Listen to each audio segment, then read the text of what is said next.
Well, Australia is ready to do whatever its friend the US wants it to do. They say jump, Australia says how high. But there's just one little issue of a Mr. Julian Assange. Assange is Australian, but he has been persecuted by 4 governments without the help of Australia pretty much at all. The US, the UK, Sweden, and Ecuador. Those are the 4 countries that the United Nations is pushing for answers on why they're treating this guy like garbage, what you wouldn't wish on your worst enemy. And meanwhile, Australia is like, what? Who? Julian Assange? He's one of us? You want us to do something about it? To the point that Julian Assange's lawyers have called him basically stateless, diplomatically alone. They've left him out to dry because they are afraid of the bully that is the US and the UK. Again, every time they go to court, they say basically he's got nobody. He's got no one behind him. Now, as a reminder, Assange is being persecuted for journalism. He published a series of documents and a video from 2007 showing US soldiers firing on civilians, a child, and a reporter who the reporter had a camera. The soldier said, "Oh, that's probably a gun," and shot him anyway. When the child gets hit, the soldiers say, "Well, that's their fault for bringing a child into a war zone." It was a bus stop. No one was ever punished for this 2007 crime. Julian Assange was the proverbial shoot the messenger victim of this, even though both the Pentagon and President Biden, when he was vice president, all have said that they cannot prove that an American was harmed by the release of this information, to the point that they tried to prove it in the trial against Chelsea Manning and were unable to prove who actually got hurt, because it was Chelsea Manning who handed this information to Julian Assange, if you recall. Now, the web that has entangled Julian Assange is an example of how governments use their powers in the most arbitrary and corrupt way possible. Australia is just happy to look the other way. This week, U.S. Secretary of State Antony Blinken was in Australia making weapons deals, big ones that we're going to talk about in a second. When that pesky matter of Assange came up, the Australian Foreign Affairs Minister, Penny Wong, who you see standing next to him on his right, confirmed that she had raised the case with the U.S. government, and she said, "We have made clear our view that Mr. Assange's case has dragged on for too long and our desire that it be brought to a conclusion. And we've said publicly, and you would anticipate that that reflects also the position we articulate in private." Now, they're not saying his rights have been infringed, which they have. They're not saying he has not had a fair trial, which he hasn't. They're not saying he should be released, which he should. Unequivocally, I'm comfortable saying that, that yes, he should absolutely have been able to even wait out his extradition case outside of prison, because he's not been convicted of anything. Now, in response to this, Secretary Blinken says they can't comment on the extradition case, but they're not going to let this one go because Assange risked very serious harm to our national security. Now, again, the key word here is risk, because the federal government tried to prove the harm in the Chelsea Manning case and was unable. It's not about harm done. It's about the embarrassment of the U.S. getting away with war crimes. Australia, is that good enough for you? Now you've sort of said your piece, like, well, we tried, gave it the old heave-ho, gave it the old, I don't know, can I make a I mean, it was just behind the scenes. You knew this wasn't going to happen, right? So they publicly come out good cop, bad cop, right? And they can play this game. They can come out and pretend. And they know behind the scenes this was never going to be approved by the United States. Right, but I mean, they're literally just not trying. Like, we'll just say a few words. You know, they're not holding anything hostage. They're not speaking for him. They're not even telling us what has been done to us. Now, because let's think about it. They are so much in the tank for the United States with this AUKUS deal. More so now, which I'm going to cover in a second. And it gets increasingly so. So they are motivated to sort of just let him be thrown under the bus. Like, can't save them all. If you are interested in exactly how terrifying the Julian Assange case is, I do recommend the Nils Melzner book. He is the UN Special Rapporteur who has unequivocally said that this guy is being subjected to torture. Exactly how, and how each of the 4 governments is deciding to bend over like Gumby in order to manipulate the rules that weren't even there before to keep him entangled. And it's the worst case of government gone wrong working at its most nefarious. I want to remind you, Assange has Asperger's. He's been in solitary confinement, kept from his lawyers and his children, wrongfully detained. If he is prosecuted for publishing journalism, that affects what we do here and you, what you get to hear. It absolutely affects what you get to hear and see as a public.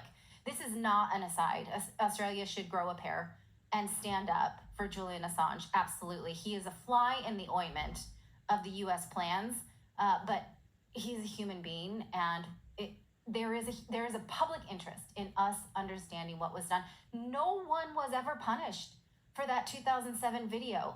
No one. How can this be? Okay, so now let's get back to, he was a speed bump in this diplomatic visit. Go ahead. Well, in all of these cases where we have video evidence, we have reports and eyewitness testimony, we covered here on the show the attacks in Syria that the New York Times even documented killing civilians in drone strikes. Right. And these were intentional targets where you can hear the members of the military laughing as they're taking down and shooting these journalists. Same with this, the original collateral murder video that was from 2007. Yeah, I mean, that's what I meant, that particular video. Yes. There's no prosecution of it. They have the full evidence. They knew exactly what they were doing. And as they were trying to run away, they still fired and tried to kill them. But no prosecutions in Syria, no prosecutions in Yemen, no prosecutions in Iraq for any of these civilian specifically targeting journalists. Right. And so again, Chelsea Manning at the very least had the sentence commuted after being resigned to serve whatever it was that was thrown at them.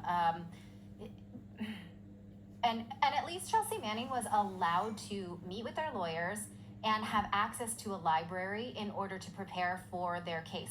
Julian Assange is afforded none of that. Most of the time when they say you can meet with your lawyers, let's say on Wednesday from 1 to 3, they say, oh, paperwork, we don't know, we can't get you out. So he doesn't get to that meeting until 2:30. And then oh, sorry, 3 o'clock's up. That's how he is treated regularly. So again, should Julian Assange be a speed bump in the U.S.-Australian diplomatic relations? That is sort of what it seems to be, and I find that shameful. Now, the U.S. is saying they plan to increase the tempo of visits of nuclear-powered submarines to Australia, plus expand the AUKUS treaty for Australia to host weaponry for the U.S. and the U.K. What do you think that means? Increase the tempo, turn the beat around? Is that what we're doing? Turn the beat, yeah. Turn it up, turn it up, turn it upside down. So yeah, that's what we're doing. We're going down under with more nuclear-powered submarines on a more regular basis. Australia is willing to bend over just a little bit more and let the U.S. build up a spy network. Now this gem of a headline was caught by Caitlin Johnstone, who lives in Australia, I believe, right? She said, nice try, ABC. ABC originally posted this headline, U.S. military spies to embed in Australia's Defense Department to monitor regional threats in the wake of these talks. And then turns out that was a little too much said what is the expression, said the quiet part out loud? Yeah, or a little too on the nose. A little too on the nose. So they changed this headline to this. No, U.S. sending military analysts to embed, not spies. We keep accidentally telling people we're going to send spies there when we mean to do that furtively. Journalists. Maybe. They were going to pretend to be journalists. Yeah. That is not sly, as I say to Clayton sometimes. Not sly, honey. I see what you're doing here. Yeah. You're not supposed to. I have a lot of thoughts about it. Being sly. No, the use of you can call them whatever you want, but it's like the use of journalists, pretending that Richard Engel has actually been captured by the Syrian government when in fact it was the CIA-backed group that takes him in under custody, and he's been captured. Oh, really? He's been captured, yeah, by the CIA that actually put him in place. So these journalists are used in all sorts of different ways, and I think this is a perfect way for them to use them in this situation. Wait, what are you saying? I'm saying that if you're going to embed, you could just, instead of pretending that these are other jobs, just use journalists like you've been using all along for these missions. It's exactly like putting generals and stuff on TV on our news. It's like they've embedded the CIA basically on our news. It's just what they do now. Yeah. Okay. All right, you guys make a good point. So can I still call them spies? Sure. I mean, yeah, that's exactly what they are. Okay, spies, check. Weapons? Chevy Chase. Yes, we got that too. The US said that it will help Australia produce guided multiple launch rocket systems by 2025. Secretary of Defense Lloyd Austin called this plan an anchor of peace and stability. Here's that tweet that this US Austria alliance is an anchor of peace and stability with all these weapons. Weapons bring peace and stability. So, Australia, you are being dragged into a war with China alongside the US and the UK. Whether you like it or not, you're coming along for the ride. Your leaders have decided that's totally fine. Julian Assange was a hiccup in that plan, but not big enough. War it is for you. You get a war down under. That's what really I have to sad. say about that. I mean, it's so sad. I just, think about it. It's awful. It's just think about this, and we're trying to get Stella Assange on the show here, and it's just what that family has gone through. Health deteriorating, being kept in Belmarsh prison under these circumstances. It's awful, awful. And yes. Yeah, as you point out, none of the people involved in actually committing the war crimes have been prosecuted, but or been jailed. But the person reporting on the war crimes is in jail. Did you know that Julian Assange, he requested special permission to be present at the birth of his children because it is not unusual for people awaiting extradition trials to not be imprisoned. In fact, I think it was the former president of Colombia, a South American president, I'm sorry, it fails me at this point, was being tried for extradition in the UK and was allowed to live in this big mansion, totally free, during his extradition trial. Julian Assange has been imprisoned without being convicted of anything and requested permission to be at the birth of his children, and they said no.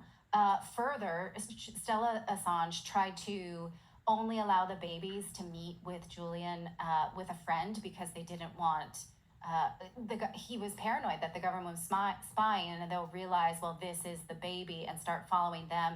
And I can't remember which government off the top of my head, but they DNA tested the diapers. They literally did that. So, this is what's happening because of the embarrassment that was caused to the United States, not because he's actually been tried. And the UK. And the UK. And the lawyer, or I'm sorry, the judge who has overseen that extradition case is married to someone who was embarrassed by some of the WikiLeaks papers and did not recuse herself. It's awful. You guys, look into the details of this. I cannot answer for it. There's literally just no answer for it in an organized democracy, which is what we like to pretend that we have. Yeah. Or a republic. We got more news to get to here. We're going to look at the Facebook files and the silence.